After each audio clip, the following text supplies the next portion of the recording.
Hey guys, it's Jenny. Welcome back to the Bookworms Buddy. Today I thought I would do journal cover ideas.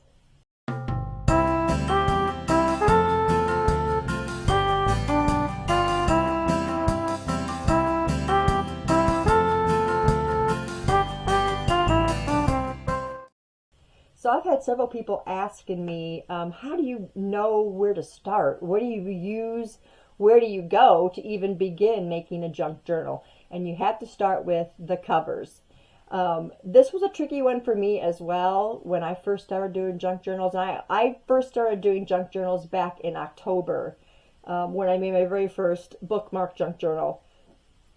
I'd watched a ton of videos, and there's still a ton of videos out there, you guys, that will help you on that. But I'm hoping that maybe this video will help you a little bit too. So, the very first thing that you can use, that most people use, because, you know, when junk journals started, they were just junk. So people would just use junk. They would use invoices or old bills or letters or papers or, you know, anything they had laying around the house that they were going to normally toss. And that's how junk journals came about. I don't want to use that stuff in my junk journals. I want them to mean something. And I use memories. And I told you before, I have a memory box. And that's where my bookmark journal first came from, because it was happy mail from my viewers. Cards and letters and just sentiments that they would send to me, and those are what makes up my bookmark junk journal. But the main ingredient for a junk journal is cardboard. And if you have any old cardboard boxes, cereal boxes, cracker boxes, any kind of box, they're great for junk journals. So you see the extra tabs on here, all these extra tabs. This is a cereal box that I had my sister-in-law save for me. All these tabs, you remove them all. You just remove all of these, okay? And all the ones off the side and the ones off the bottom. And then you can see that you have a good start to a journal. Now my journals are usually 9x6. That's pretty much a size that most people use because they're comfortable. And this, I think this is 11, and I think it's 7.5. Maybe, I think it's 7.5 or 8 across. It's perfectly fine to leave it that way. Just make sure when you do your signatures, which your signatures are your pages, you do those that the size matches closely enough that you don't have extra cover on your journal that you don't need. So anyway, cardboard boxes is probably the number one supply to use to make a cover for a junk journal. Now you can leave it all together as it is because you've got your spine already built in. You just have to reinforce it a little bit. You can reinforce the outside covers with cardstock or what have you. Or you can cut them all into pieces so that they fold easier, because the one I did with the cardboard box at one point, I believe that was my main Christmas journal. It was cracking the paper because it didn't have regular like folds. And I think I had the paper overlapping or something. So don't overlap your creases because it's just going to cause an issue at some point. But anyway, yeah, cardboard boxes is the number one, and it's very easy to do. Just figure out what size you want your cover to be, cut it down to that, and there you go. You've got a great cover. Another good one to use is chipboard. I had my chipboard on my wish board, and I got it for Christmas, or on my wish list for Amazon, and my daughter got it for me. But chipboard you can find on the back of tablets, paper tablets. You can find it in a lot of products that we buy in the store. Just hang on to any cardboard that you get that comes out of any box or off of any product, and your chances are you're going to get some good chipboard. I am going to have a tutorial video on making a cover with chipboard. This is 12 by 12, so it makes it very, very easy to make a cover with this. You just have to measure it down, cut it, and put it together. But like I said, I'll have a tutorial on chipboard. The last couple of journals I made was made with chipboard. One of them was the one I just finished that is for my best friend Kath, who lives in Jersey. I don't know if I'm going to do a flip through of that one yet. I don't know. We'll see. But I'd really like to kind of get that sent off to her. And then I'm working on another one that is a book journal for my sister, and I use chipboard. And then my book journal is also going to be made out of chipboard because I really like it. I found a really great tutorial on it, so I want to share that with you guys. So chipboard is another good one. Another good one that you can use is like decorated cardstock. You can find cardstock everywhere, and you can find them with great designs. You can find it, you know, themed. My bookmark junk journal right here was made out of a fall cardstock. I believe this was 110 pound, if I can remember right. I don't know. It maybe less than that. I don't know. But, and it worked great. And it just got reinforced on the inside. So there's two different pieces. There's the outside cover, and then the inside is another piece of that cardstock. I did put like a 1/4 inch spine, but it's still coming out of the seam. I mean, it's huge. I had to glue my sewn part so that it wouldn't tear because it was so big.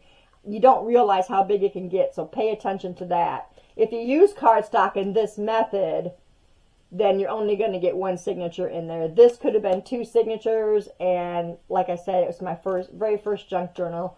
So I was just kind of going with it, and you learn, you know, as you go. And I still love every inch of it. Like I said, this one is made out of all of the memories and happy mail from my subscribers. So this is a very special journal for me. And I have an exuberant amount of bookmarks. So the ones that I don't use are in this junk journal. So yes, decorated cardstock. And you can also decorate with cardstock too. You don't have to make the initial cover out of that. You can make it with the chipboard or with, you know, the cardboard, and then cover it with the cardstock. So however you want to do it.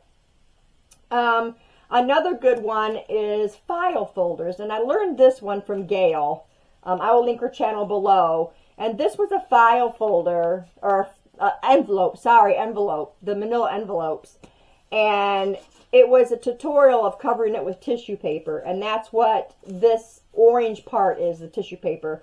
But my envelopes were not the manila color. They were the closer to the orangish color. You guys know what I'm talking about. So it really kind of showed through, but it did fortunately match the tissue paper that I decided to use. Again, this one holds more better because it doesn't actually have a spine like my bookmark one does. This one just folds over, and it'll make a nice 9x6 journal. But again, it's a gaping mess. It is just huge, and this is my journal for this year. And luckily, all that's going on now is me writing in it. I'm not adding anything else, so I don't think I could add anything else to it. But if we go somewhere and we have tickets or something like that, that will get put in here. But once I put my New Year's stuff in here, it really balked up because I have a really big section for New Year's. So, yeah, the manila envelopes, they work great. You don't have to do it with the tissue paper. You can get your envelope and sew fabric over it, and it makes a beautiful cover too. Like I said, I'll share Gayle's channel down below, and you guys can go search hers out because she has several where she's used this or Amazon envelopes or whatever, and she stitched fabric on them, and they're just beautiful. But yeah, you'll be able to find this one too. This was the I think hers was the faux leather, but I just used regular tissue paper with Mod Podge, and that's how that one turned out. So yes, keep that in mind too. The manila envelopes will work. Let's see, what else do we have here? Greeting cards. That's another good one. I've made 2 out of greeting cards right now. I did a Christmas journal for my youngest daughter, and that was a Christmas card. They're great for if you want to do a themed journal for a special occasion for somebody. So I did the Christmas one for my youngest daughter, and it got pretty full, but not too full. I paid attention that time. But they work great if you just fold them over and you just do one signature in them, and they're really great, especially for special occasions. The other one I'm doing is this Valentine's one for my hubby. Shh.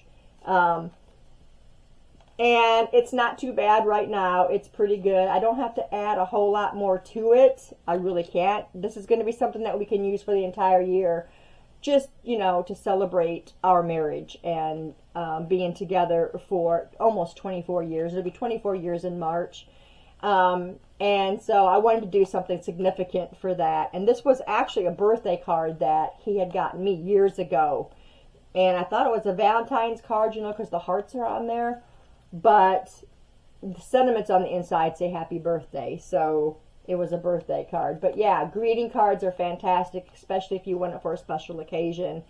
Just keep in mind how much you're putting into it. Of course, the inside of it, I put, if you can see, I put cardstock, or I don't know if it was cardstock or just regular paper. I think it was cardstock paper, just to make it a little thicker. And there's no spine. It's just, that's it. It's just the card. I don't know yet if I'm going to put some lace on there or not. We'll see what happens. But yeah, greeting cards are great, you guys. The next one I want to talk about with you guys is just a regular book cover. Don't come after me because I've gutted a book. This is a book that I'm just wasn't interested in. I couldn't get rid of it. So I said, hey, that'll make a great journal cover. So all you got to do is, if you guys ever noticed with books, the pages themselves are stitched together, but they're never stitched into the book. They're glued in by those end pages.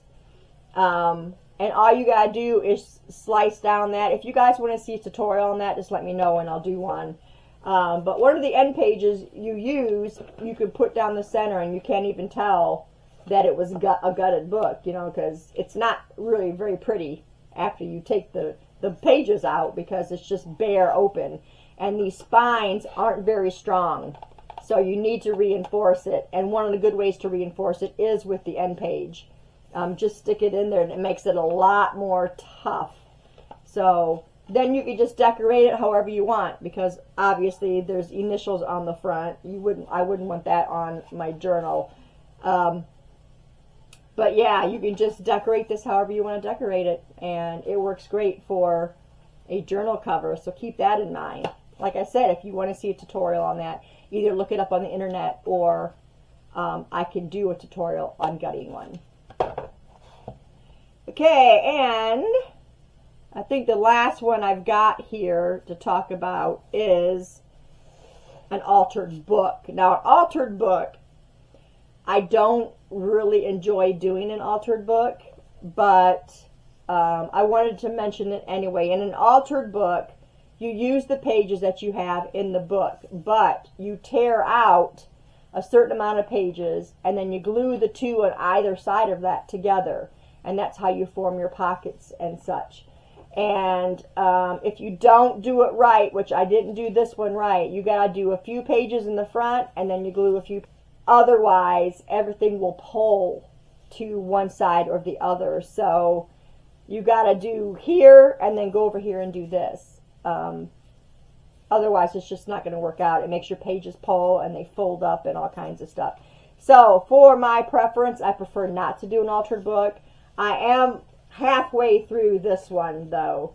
So if you guys want to see a flip through of what I've got so far, I can do that for you. But they can be fun. You just got to know what you're doing, and I didn't really know what I was doing when I first started this. It does look a little bit better now because I did start doing them from the back to catch up to what I've done in the front. So that helps. That's where you've got to, that's how you've got to do it.